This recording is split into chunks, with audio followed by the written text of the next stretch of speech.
السلام علیکم ناظرین، آپ دیکھ رہے ہیں دارالوحی انسٹیٹیوٹ میں ہوں محمد اویس مرسد کرے ہوئے مفتی صاحب موجود ہیں۔ سب سے ہم پوچھیں گے کہ کچھ ایسے خواب بتائیں کہ جن کی تعبیریں بہت ہی زبردست اور پیاری ہوں۔ اشخاص سے پوچھیں گے۔ السلام علیکم۔ وعلیکم السلام ورحمۃ اللہ وبرکاتہ۔ الحمدللہ وحدہ والصلاۃ والسلام علی من لا نبی بعد، اما بعد فاعوذ باللہ من الشیطان الرجیم، بسم اللہ الرحمن الرحیم۔ میں انشاءاللہ الرحمن 7 خواب ایسے رکھوں گا جس کی تعبیریں بڑی پاورفل ہیں، زبردست ہیں اور اعلیٰ سے اعلیٰ ہیں۔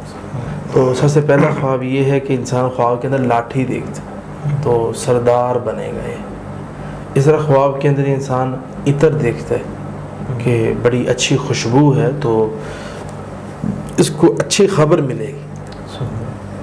اس طرح انسان خواب کے اندر اپنی عقل یا روحانیت دیکھتا ہے تو اس کا یعنی کہ اللہ تبارک و تعالیٰ اس کا نصیب اچھا کرے گا۔ اس طرح خواب کے اندر انسان جو ہے وہ عقیق دیکھتا ہے، یہ ایک پتھر ہے تو اس کی تعبیر ہوتی ہے کہ اللہ بیٹا دے گا۔ اس طرح خواب کے اندر انسان عمارت دیکھتا ہے تو اس کی تعبیر ہوتی ہے کہ اللہ تعالیٰ خیر عطا فرمائے گا۔ اس طرح خواب کے اندر انسان عنبر دیکھتا ہے، اس کی تعبیر ہوتی ہے نفع ملے گا۔ تو اس طرح خواب کے اندر انسان عود دیکھتا ہے تو اس کی تعبیر ہوتی ہے کہ یہ خوبصورت مرد اس کو ملے گا، یعنی اگر لیڈیز اس کی دیکھ دی۔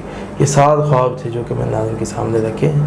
اللہ تعالیٰ نے کی توفیق عطا فرمائے۔ بہت شکریہ جی ناظرین، اگلے پروگرام میں پھر حاضر ہوں گے۔ ہمیں اجازت دیجیے۔ اگر کسی بھائی بہن کا کویشچن ہے، سوال ہے تو ڈسکرپشن میں قاری صاحب کا نمبر مینشن ہے، رابطہ کیجیے گا، رپلائی انشاءاللہ ضرور ملے گی۔